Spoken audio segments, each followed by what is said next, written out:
mañana, 26 minutos, y ya nos metemos en la próxima entrevista, como les decíamos. Vamos a hablar con el doctor Juan Faúndez, porque, como decíamos, el anteproyecto de ley de urgente consideración prevé diversos cambios en el capítulo de seguridad. El capítulo de seguridad, no sé si cada cual hará su valoración. No sé si es el más importante. Por lo pronto es el más extenso de la ley de urgente consideración y prevé justamente muchos cambios vinculados principalmente en temas de legítima defensa, el tema de delitos sexuales, en el tema femicidios, violencia de género, agravamiento de penas, cambios y modificaciones en el CPP. De todo esto vamos a hablar con el doctor Faúndez. ¿Cómo anda, doctor? ¿Cómo están? Bienvenido. Buen día, gracias. ¿Se ha movido este letargo de verano? ¿Hubo letargo de verano? No sé. Bueno, pero Claro. Habitualmente para el Poder Judicial Sí. llega la feria, enero es tranquilo. Sí. Bueno, sonó un cachetazo por ahí y por lo que he visto, escuchado y leído, hay mucha gente comentando el tema. Sí, exactamente. Los colegas también. El capítulo de seguridad de este anteproyecto de ley, como decía, es extenso. Respecto a las modificaciones, sin todavía ingresar en lo particular, a modo general, ¿qué impresión le deja? Un desconocimiento absoluto de lo que es el tema tratar la seguridad a través de la ley penal. Un desconocimiento absoluto de algunas costumbres que se trataron de desarraigar de la policía y esta ley las introduce de vuelta. ¿Cómo cuáles? Como los hechos de corrupción cuando la policía tenía los interrogatorios a cargo. Un desconocimiento de la historia, de que el aumento de penas no sirve para disminuir los delitos, si no ya hubiesen empezado a disminuir desde los aumentos de las leyes de emergencia del gobierno de Valle y sin embargo han venido creciendo aún dentro de gobiernos que se supone que tenían otra ética sobre la cuestión. Lo que quiere decir que la política de este país no ha entendido nunca, o sí, de qué se trata. De qué se trata la cuestión en la trinchera, no en el Palacio Legislativo. Y hay muchos que se han servido de estas situaciones históricamente y hay muchos que siguen recurriendo a recetas represivas inútiles, que no quiere decir que haya que hacer cambios y que haya que sí bajar el criterio de autoridad a esa cancha, a ese fango, trinchera que yo les digo, para que quede la idea clara, pero de otra manera. Un ejemplo chiquito y rápido. Bueno, está bien. ¿Todo el mundo va a cumplir la pena? Ok. Es una política. Pero antes construir las cárceles, ¿eh? Porque no vas a tener dónde ponerlos. Los vas a hacinar, entonces estás violando los derechos humanos. No te quejes después cuando tengas problemas internacionales por las cárceles que tenés. Que hace 10 minutos, en lenguaje de Carl Sagan, o sea, hará un año y pico, vino una comisión, no me acuerdo si era de la ONU o de dónde era, que hizo un informe sobre las cárceles uruguayas, en pleno gobierno del Frente Amplio, que decía cosas muy importantes, en el sentido de que se estaban violando los derechos humanos y se torturaba gente en la cárcel por la forma en que esa gente estaba. No es que la custodia o la guardia torturaba gente, más allá de que hay episodios de corrupción y de violencia desde la guardia muy importantes en las cárceles también. No en todas, no todos, pero bueno. Vamos a empezar a desmenuzar la mayor cantidad de puntos posibles de este extenso articulado comprendido en el capítulo de seguridad. Son muchos los temas. Hoy, tal vez el más sonado es por lo menos mediáticamente, que ha tomado mayor fuerza, incluso a través de las autoridades, es el capítulo legítima defensa presunta, donde de alguna manera se invierte. Ahora habrá que probar si hubo una impericia o un accionar fuera de lo que dice la normativa por parte del policía. Fuera de cámara decía, tendremos que volver a leer a Langón, que escribió mucho sobre el tema legítima defensa. Bueno, y yo ¿Qué opina? y yo te contestaba que estamos más allá. Por eso, O sea, por eso. Langón era un técnico, o sea, podía tener una posición en algunas cosas... ¿Coincidencia o discrepancia? Coincidía, Por eso. y otras en las que discrepábamos. Él cambió en su momento posiciones, como cambiamos todos muchas veces, porque no somos fundamentalistas de la cosa, sino que tratamos de aprender todos los días. Pero Langón no hubiera redactado esto de esta manera, ¿no? Por lo menos redactado. Hay cosas que depurar y trabajar sobre esto. Creo que esto no es lo que va a ir al Parlamento. Creo que esto Es un borrador. es un borrador para que todas opinen y puedan irlo depurando. ¿Qué está mal? ¿Qué corregiría usted de esto? ¿O lo quitaría? O no lo pondrían. Por eso. Sí.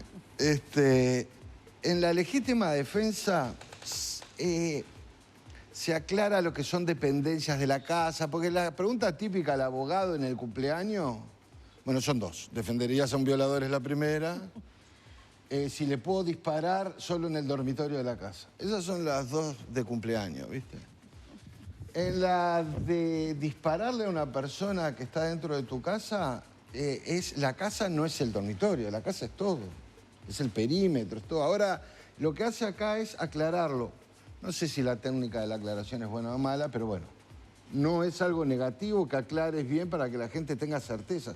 Nadie tiene, salvo parientes de abogados, nadie tiene un código penal en la casa. La gente que se dedica al delito no tiene un código penal, no sabe la pena. Judicial, había confusiones dependiendo de dónde sucediera un hecho. Bueno, a veces son criterios. Hay entrar jueces dentro o no de que legítima te otorgan más flexibilidad y otros que no. Pero en realidad la legítima defensa se define porque si hay una agresión ilegítima, si repelés el ataque con un medio equivalente y si vos no provocaste el ataque. Básicamente es eso. Pero además de eso, en cada hecho cuentan muchas circunstancias. Si yo agarro un pibe de 9 años con un palito en el jardín de mi casa y le pego un tiro con una Glock que está de moda o una 45, una Colt 45 y le arranco la cabeza, yo tengo que ir preso. Ahí no está claro. No. Acá como que si es en horas de la noche y el individuo y no sé qué, te habilita a disparar. Pero yo creo que vos estás habilitado a disparar, que ese es otro tema, cuando tu vida corre peligro. No sé si soy claro. Esa es mi posición. Sí, aquí habilita también cuando otra persona esté corriendo peligro, ¿no? Interceder. Bueno, o mis hijos, o mi esposa, o mi abuelita, o lo que sea. Lo que yo quiero transmitir es que la legítima defensa requiere un análisis que en horas de la noche es muy difícil porque vos no ves bien si está escondido, si tiene un arma, si no tiene un arma, tampoco ves bien para dispararle y todo lo demás. Y también hay que dispararle a una persona, a no comprarse revólveres ahora, porque lo más seguro es que te lo saquen de la mano y vos seas proveedor de revólveres, o de armas, perdón, a ciertos individuos. Pero básicamente lo que hay en esto de la policía y todo lo demás tiene que ver con la policía. Con la policía que tenemos y que se fue creando en estos años, ¿no? ¿Qué pasó?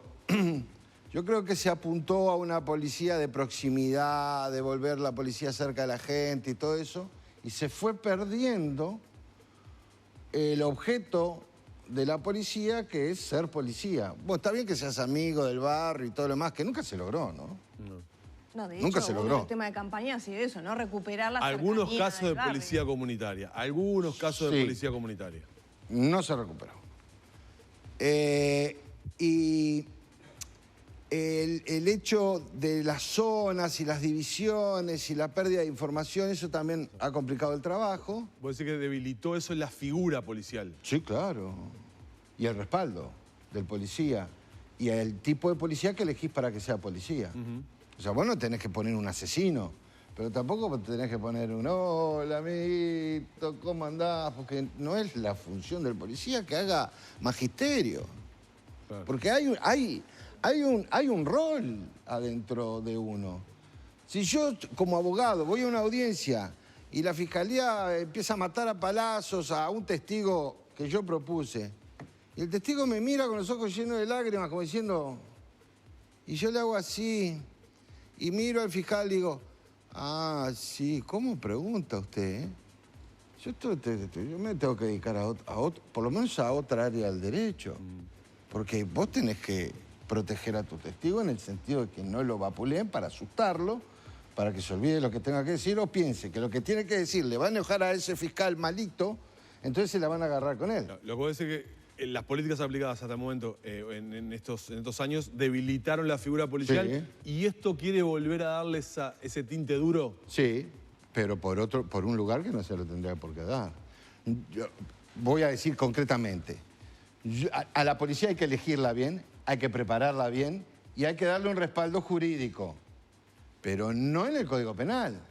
El respaldo jurídico tiene que estar adentro de la institución. El comisario no puede ser el papá del policía que le dice lo que está bien, lo que está mal. Los comisarios, que algunos no tienen ni media hoja de Código Penal, no pueden ser los asesores de los policías de hacer esto, vas a ver que esto sale bien. Porque si sale mal, después, que vaya a declarar el comisario tampoco ayuda para nada, si va a declarar. Sí. Entonces lo que tienen que tener es un respaldo jurídico interno verdadero. Y tienen que tener un curso, una enseñanza no de 6 meses. O sea, el planteo del cambio de la policía es diferente a lo que se vino haciendo y tenemos un problema que lo reconozco muy grande, que es el factor humano. Con la actual normativa sobre el accionar y la legítima defensa policial, sin este capítulo de ley, ¿están dadas las garantías para la policía?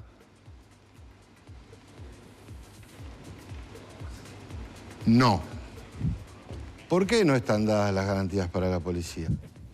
Porque la policía va a interpretar esto como una garantía y va a accionar pensando que tiene esta garantía, pero cuando llegue al juez, el juez, según esto, es sin perjuicio, o sea, no es una patente.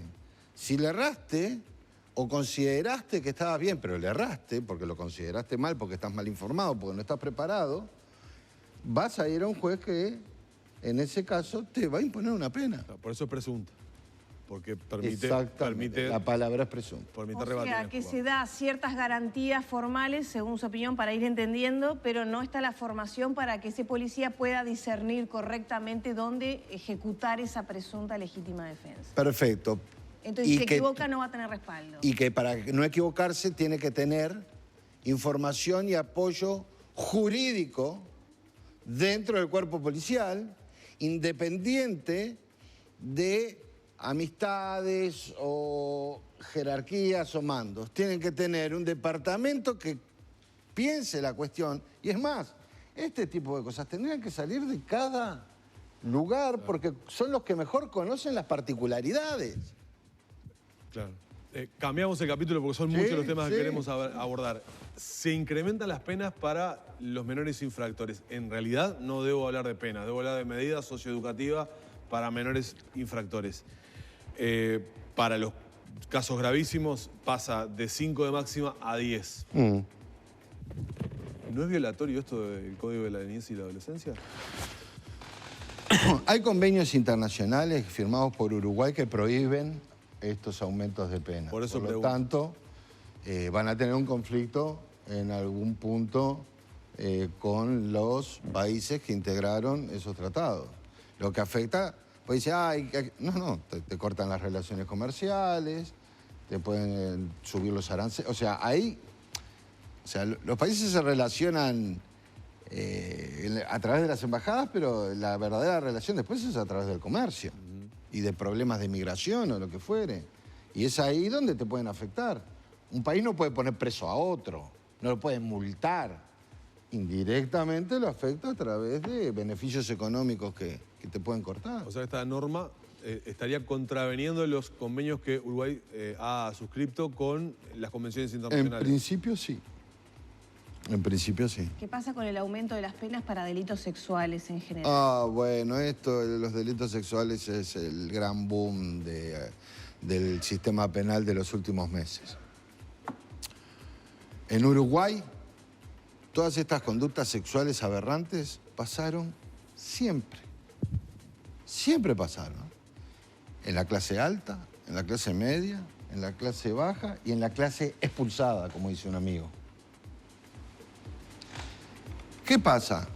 Cuando vos llevabas un niño, una niña ante el juez, o una mujer, o un hombre, ante un juez, el juez depositaba todo el tema en el forense.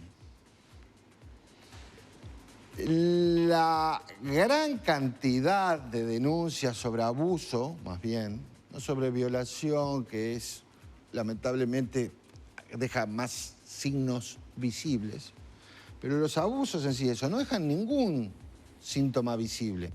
En la mayoría de los casos. Estoy tratando de poner generalidades. Entonces, todos esos que decidían hacer algo, se veían ultra frustrados porque no pasaba nada. Porque vos, para condenar a alguien, tenés que tener prueba. Eso se va corriendo entre la gente al punto tal que dice, ¿para qué vas a estar? Separate, o es una loca, o es un loco, porque si vas a denunciar, el chiquilín va a pasar por todo esto y no va a pasar nada. Entonces, a su vez, se generaba una especie de dejar pasar la cosa y no denunciar. ¿Qué pasa ahora? Los criterios, para mi gusto, de valorización del estándar de prueba necesario se rompieron. Entonces, se crearon 2 o 3 métodos para poder encausar personas, casi siempre hombres, aún no teniendo pruebas físicas ni de otra índole, como pueden ser testigos, filmaciones, lo que fuere. ¿Qué se llama? El relato del niño, o niña, o varón, o mujer, que es evaluado por un psicólogo del ITF, el relato a veces de la denunciante, madre, padre, abuela o quien fuere, el relato del denunciado en una evaluación psicológica. Y después, el gran instrumento mágico de la cámara Gesell. ¿Saben lo que es la cámara Gesell? Sí. Sí. Es un recinto donde el niño, niña, persona habla con un técnico para relatar y todos los involucrados pueden estar escuchando eso, o sea, abogados, fiscales, juez, para ver un poco cómo se lleva adelante y formular preguntas necesarias o lo que fuera. El único libro que yo he encontrado sobre cámara Gesell es un compendio de diferentes profesionales, es importante esto, disculpen, en Argentina. Son todos psicólogos. De la línea feminista, de la línea ultra feminista, de la línea menos feminista, el psicólogo fulano de tal, una eminencia. Todo el espectro está ahí.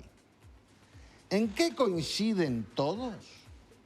En que el entrevistador no solo tiene que ser un psicólogo, sino tiene que ser un psicólogo especialista en niños y en la cuestión sexual y problemas sexuales de los niños. Y eso no pasa. Estamos en problemas acá. ¿Quién es el entrevistador en Uruguay? Un funcionario judicial que tuvo un curso de 4 horas. Pedí el informe a la Corte y la Corte me lo dio y además ya lo sabía, pero quería tenerlo. O sea, es como decirte que yo respeto tus derechos y te voy a mandar a una cárcel donde vas a estar encerrado, cumplir la pena, pero bueno, y en realidad te mando una mazmorra.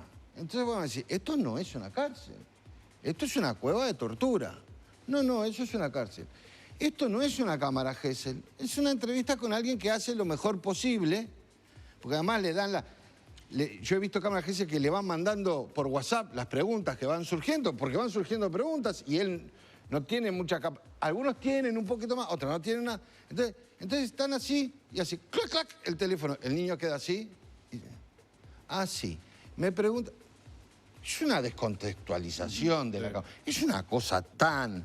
Sí, fue un tema que denunciamos acá en su momento. Bueno, entonces, ¿y vos venís a subir las penas?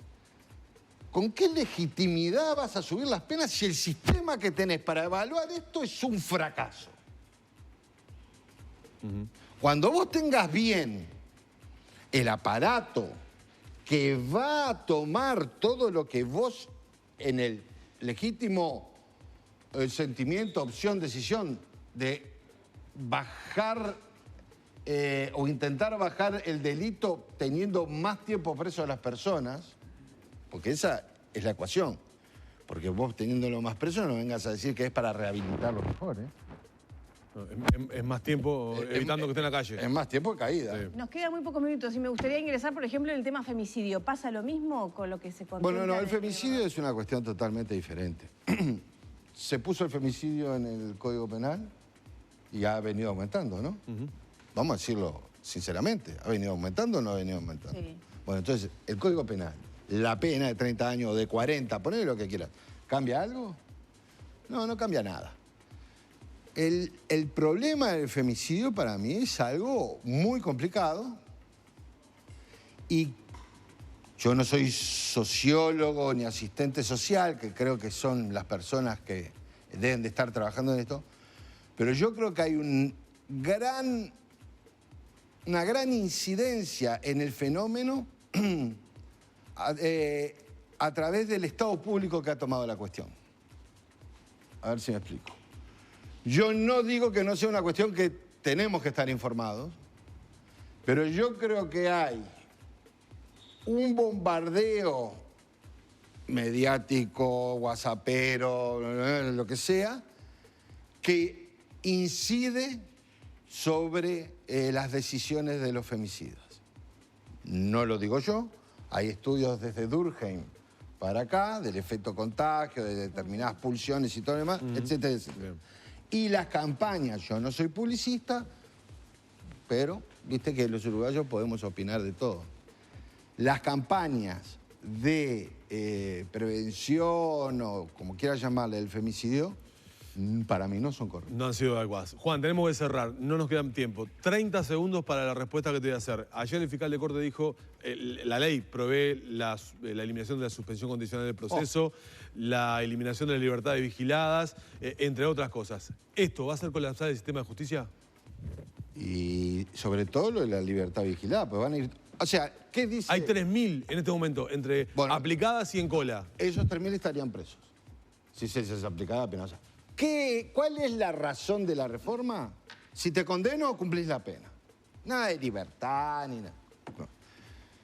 Y 2 o 3 atrocidades que las tengo que decir rapidísimo. Crearon un delito, en la parte procesal crean el delito de crean el delito de fuga sin daño. Eso es pedirle al hombre que diga, alto ahí, sí, deténgase, tírese al piso, Está bien, pero si una persona cometió un delito, está en eso, es natural que trate de escaparse. No está legitimado ni constitucionalmente que eso sea un delito. Y cosas por el estilo, romper la tobillera. La tobillera, sí, es un delito de daño, sí, bueno, pero no es para incrementar. Todo va en razón de incrementar pena, lo que hace que el sujeto esté más tiempo preso, lo que quiere decir que siguen viniendo presos y lo que quiere decir que con las cárceles que tenés, se van a llenar, a rellenar, a retupir. ¿Tiene aspectos inconstitucionales esta ley? En algunos sí, claro. Sí, por supuesto. Bueno, entonces será motivo para seguir conversando. Sí, ¿cómo no? Gracias, Juan, como siempre. Muchas gracias. De nada. Muy amable.